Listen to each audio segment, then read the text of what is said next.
आज Doubtnut app download करें। Doubtnut पर अपने सभी गणित, रसायन विज्ञान, भौतिक विज्ञान और जीव विज्ञान के डाउट्स का करो सफाया। बस प्रश्न की फोटो खींचो, एक ही प्रश्न को क्रॉप करो और तुरंत वीडियो सोल्यूशन पाओ। अभी डाउनलोड करें। क्वेश्चन हमारे पास है कि स्मॉल एम द्रव्यमान तथा रो घनत्व की एक गेंद को 3 रो घनत्व के किसी द्रव में h गहराई तक डुबो करके मुक्त कर दिया जाता है। तो द्रव की सतह से कितनी ऊंचाई तक गेंद जो है वो उछलेगी, ये पूछा जा रहा है, जबकि द्रव व वायु के प्रतिरोध को नगण्य माना गया है।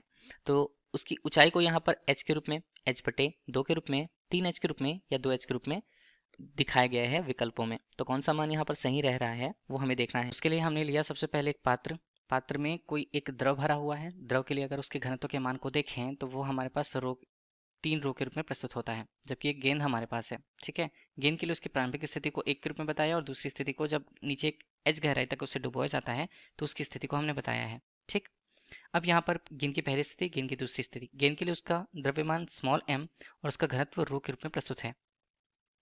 बोला ये जा रहा है कि उसे पहली स्थिति से दूसरी स्थिति एक नियत गहराई तक अगर डुबोया जाए और डुबो करके उसे छोड़ दिया जाए, ठीक है, तो अब उस पर क्या क्या बल का प्रभाव पड़ेगा जिससे वो एक नियत ऊंचाई तक उछलेगी। तो बोला है कि द्रव की सतह से वो कितनी ऊंचाई तक उछलती है।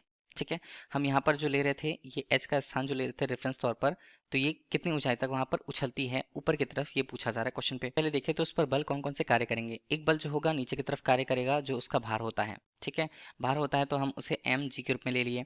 अब द्रव है, द्रव में एक तो हम बात कर लेते हैं कौन कौन से बल वहां पर। सामान्य तौर पर ऊपर की तरफ एक बल लगता है द्रव के द्वारा, हम जानते हैं, जिसे क्या बोलते हैं हम, जिसे हम उत्प्लावन बल बोलते हैं या फोर्स ऑफ बायोंसी उसे कहा जाता है, जिसका मान कितना होता है, जितना आयतन का स्थान उसने घेर रखा है उस वस्तु ने, उसके आयतन, उसके घनत्व, ठीक है, उस द्रव के घनत्व, जितना द्रव वहां पर है, द्रव की मात्रा और जी के रूप में ऊपर की तरफ मान। हर गेंद ऊपर की तरफ उछलती है या ऊपर की तरफ जाती है तो ऊपर की दिशा में जाने पर उसका जो त्वरण होगा उसे अगर हम ए के रूप में प्रस्तुत करें, ठीक है, प्रदर्शित करेगा द्रव के अंदर गेंद के त्वरण को प्रदर्शित करेगा।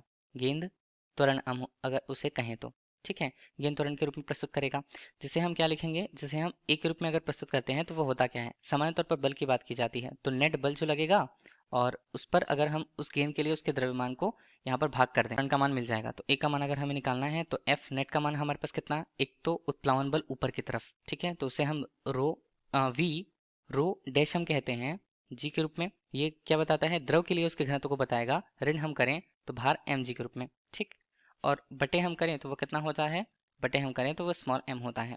तो अब देखिए सभी का मान हमें पता है, तो ए का मान हम देखें तो आयतन का मान हम कैसे निकालें।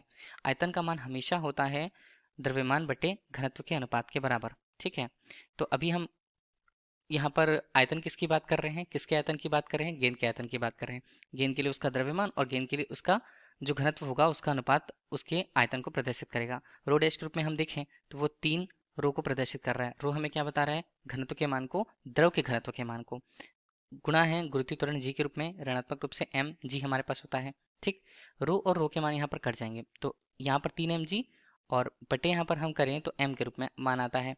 तो a का मान कितना आएगा, a का मान यहाँ पर आएगा, m और m के मान कट गए तो 3 में ऋण 1 हमने करा तो 2 हमारे पास बनता है 2g के रूप में।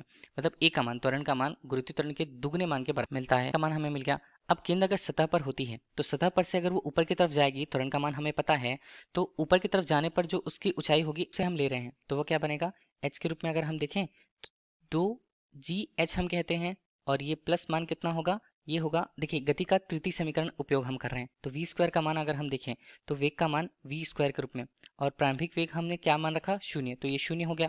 तो अगर v का मान हम निकालें तो वो कितना आएगा, वर्गमूल के अंदर इसका मान बनता है 2gh के रूप में। ठीक, ये वेग के मान को प्रदर्शित किया तो वेग का मान v के रूप में अगर हम देखें तो a का मान यहाँ पर बनेगा, ठीक है, a यहाँ पर आएगा तो 2g के रूप में हम इसे डायरेक्टली लिखें तो हमारे पास 4gh होगा। देखिए अगर हम इसे क्या बोल रहे हैं, अगर हम गति का समीकरण उपयोग करें, तृतीय समीकरण, तो हम इसे a के रूप में प्रस्तुत करते हैं। a भी त्वरण होता है, a का मान अगर हमने रखा तो वो 2g के बराबर होगा, इसलिए इसे वर्गमूल 4gh के रूप में हमने ले रखा। अब फिर से हम अगर वो जितनी ऊंचाई प्राप्त करेगी उसका मान अगर हमें निकालना है, कैसे निकालते हैं उसे, देखिए h जो ऊंचाई है वो ऊपर की द्वारा तय की गई, तो ये किसके बराबर होगा, ये बराबर होगा v स्क्वायर बटे 2g के रूप में। इसे कैपिटल H के रूप में हम क्या बोलते हैं, गेंद द्वारा प्राप्त ऊंचाई के मान को, प्राप्त ऊंचाई हमने कहा। ठीक है, ये कितना हो रहा है, ये कैपिटल एच के रूप में, तो कैपिटल एच के रूप में इसका मान कितना, v का मान हमने ले रखा, तो ये हमारे पास बनता है 4g h के रूप में, और नीचे बनता है 2g, g और g के मान कट के मतलब 2h का मान आया। तो कैपिटल H का मान हमारे पास कितना आता है, मतलब ऊपर की तरफ, ऊर्ध्वाधर ऊपर की तरफ जो गेंद उछलती है उसका मान 2h के बराबर होता है। वो क्यों हुआ, एक तो नीचे उत्प्लावन बल है, भार का मान तो नीचे की तरफ था, लेकिन उत्प्लावन बल के द्वारा जो त्वरण उत्पन्न किया गया ऊपर की तरफ वो इतना ज्यादा है कि उसे अगर जितनी गहराई तक डुबोया जाता है वो दुगनी गहराई तक ऊपर की तरफ जाता है। ठीक है, तो हमारे पास इसका मान 2h होगा। तो हम इसे देखें 2h हमें कहाँ मिल रहा है, ये हमें मिल रहा है विकल्प डी पर। तो विकल्प डी हमारे क्वेश्चन का सही आंसर है। Thank you. कक्षा 6वीं से 12वीं से लेकर नीट, IIT, JEE वो एडवांस के लेवल तक 1 करोड़ से ज्यादा छात्रों का भरोसा। आज ही डाउनलोड करें डाउटनेट ऐप या व्हाट्सएप करें अपने सारे डाउट्स 8400 400 400 पर।